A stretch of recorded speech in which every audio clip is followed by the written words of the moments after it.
अस्सलाम वालेकुम वरहमतुल्लाहि वबरकातुहू। मैं doctor Dilawar Hussain Madni homeopathic clinic Didwali Daska Sialkot से। आज का हमारा जो टॉपिक है वो है एपोप्लेक्सी यानी सकता। इस मर्ज़ में मरीज़ की दिमाग की जो शरीयानें होती हैं वो मुख्तलिफ़ जगह से फट जाती हैं, और जिस जगह से ये शरीयानें फट जाती हैं वहाँ उनका इज्तिमा होना शुरू हो जाता है, जिसकी वजह से मरीज़ के हवास व हरकत जो है मुअत्तल हो जाती हैं। इसकी साइड सिम्टम की तरफ आएँ तो इसका मरीज़ जो होता है उसको जो है मर्ज़ की अलामात शुरू होने से पहले कुछ अलामात ज़ाहिर होना शुरू हो जाती हैं, जो कि मंदरजा झैल है कि मरीज़ को जो है सर पे दर्द होना शुरू हो जाती है हल्की-हल्की, जो कि ज़्यादातर सर के पिछली साइड पर होती है। उसके अलावा मरीज़ को जो होश व हवास है वो खोना शुरू हो जाते हैं, मरीज़ को चक्कर आने शुरू हो जाते हैं, गुनूदगी हो जाती है और बेहोशी की अलामात पैदा हो जाती हैं। उसके बाद मरीज़ को तशन्नुची अलामात शुरू हो जाती हैं, और सकता यानी कि फ़ालज की अलामात भी हो जाती हैं, और कई दफ़ा इसी कंडीशन में मरीज़ को मौत का सामना करना पड़ जाता है। इब्तदाई तौर पर टेम्परेचर नहीं होता, लेकिन आहिस्ता-आहिस्ता टेम्परेचर बढ़ जाता है, और ये टेम्परेचर तकरीबन 104 या इससे भी ज़्यादा चला जाता है। उसके अलावा मरीज़ को फ़ालज की अलामात हो जाती हैं। ये फ़ालज की अलामात जो है कई दफ़ा ठीक हो जाती हैं, और कई दफ़ा ये फ़ालज की अलामात जो है वो परमानेंट रह जाती हैं।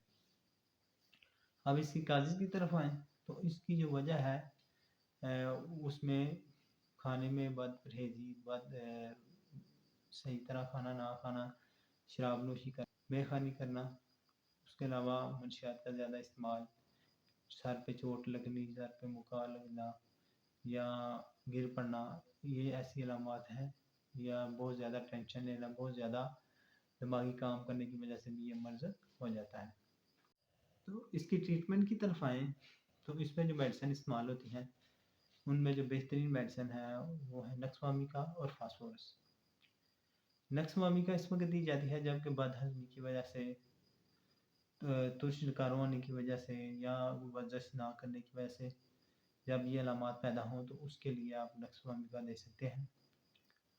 30 पोटेंसी में 2 बूंद पानी लें या आधा कप पानी ले लें, उसमें 5 कतरे नक्सवामिका डाल के 30 पोटेंसी के, तो सुबह दोपहर शाम दें, इंशाल्लाह मरीज़ ठीक हो जाएगा।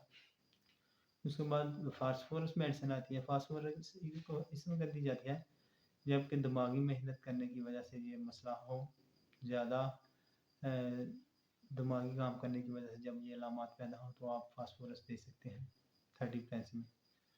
उसके बाद मेडिसिन आ जाती है ओपियम। ओपियम इस वक्त दी जाती है जबकि मरीज़ को नींद आ जाए, मरीज़ लेटा हो और लेटे-लेटे खर्राटे ले, तो ऐसी कंडीशन में आप ओपियम दे सकते हैं 30 पोटेंसी में सुबह दोपहर शाम। उसके अलावा इसमें जो हाइड्रोसियानिक और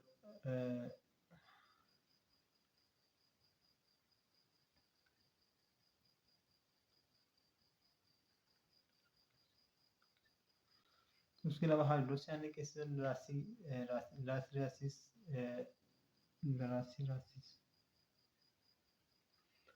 उसके अलावा हाइड्रोसियानिक एसिड और रासिलासिस मेडिसिन जो है ये भी एपोप्लेक्सी के लिए बेहतरीन मेडिसिन है, और इनको आप इस्तेमाल कर सकते हैं। उसके अलावा आर्निका मेडिसिन है। आर्निका इसमें दी जाती है जबकि सदमे की वजह से, चोट की वजह से, या मुक्का वगैरह मारने की वजह से, या लड़ाई झगड़ा होने की वजह से जब चोट लग जाए तो उस वक़्त जो है जब ये अलामात पैदा हों तो उस वक़्त आप दे सकते हैं। उसके अलावा ये खून को जज़ब करने में बड़ा अहम किरदार अदा करती है, तो इसको आप 30 पोटेंसी में सुबह दोपहर शाम दे सकते हैं, इंशाल्लाह मरीज़ ठीक हो जाएगा। उसके बाद बेलाडोना मेडिसिन आ जाती है। बेलाडोना इस वक़्त दी जाती है जबकि इज्तिमाई खून चेहरे की तरफ हो और मरीज़ को हीटनेस, रेडनेस की अलामात पाई जाए, हीटनेस, रेडनेस और पेन की अलामात पाई जाए, तो इस वक़्त आप बेलाडोना 30 पोटेंसी में इस्तेमाल कर सकते हैं, इंशाल्लाह मरीज़ ठीक हो जाएगा। उसके बाद अगर इन्फ्लेमेशन की अलामात हों और अचानक मसला हो जाए और साथ में मरीज़ को घबराहट, बेचैनी और मौत का खौफ हो तो आइकोनाइट मेडिसिन आप दे सकते हैं 30 पोटेंसी में सुबह दोपहर शाम, इंशाल्लाह मरीज़ ठीक हो जाएगा। अब इसकी हिफ़्ज़-ए-मात कदम के तौर पर जो कौन सी हदायत हैं वो ये है कि मरीज़ अगर یہ جو مریض ہے اس کو آپ منشیات سے روکیں، معدے کی خرابی کرنے والی چیزیں جو ہوتی ہیں، مثل تیز مسالے والی چیزیں، منشیات، بے نوشی یا زیادہ سگریٹ نوشی، ان سب چیزوں سے جو ہے مریض کو بچائے رکھیں، تو انشاءاللہ آپ یہ مسئلہ نہیں ہوئے گا۔ اس کے علاوہ احتیاطی تدابیر میں اور اس کے ٹریٹمنٹ میں جو ہے وہ اس کا طریقہ یہ ہے کہ آپ کو مریض کو کھلی ہوا میں رکھیں، اس کے لٹائے رکھیں، اور اس کے علاوہ اس کے مریض کے سر پر ٹھنڈے پانی کی کپڑا رکھیں، پٹی جو ہے ٹھنڈے پانی میں ڈبو کر اس کے سر پہ رکھیں، اور پاؤں پر گرم پانی، پاؤں جو ہے وہ گرم پانی میں رکھ دیں، یا گرم پانی بوتلوں میں ڈال کر پاؤں کے نیچے رکھیں، تو اس سے بھی مریض کو ٹریٹمنٹ میں کافی بہتری ملے گی، آسانی ہوگی۔ تو آج کا ہمارا ٹاپک ختم ہوتا ہے۔ اگر اچھا لگا اسے لائک شیئر اور کمنٹس کریں، اور چینل کو سبسکرائب لازمی کریں تاکہ ہر نئے آنے والی ویڈیو اب تک پہنچ سکے۔ اللہ حافظ۔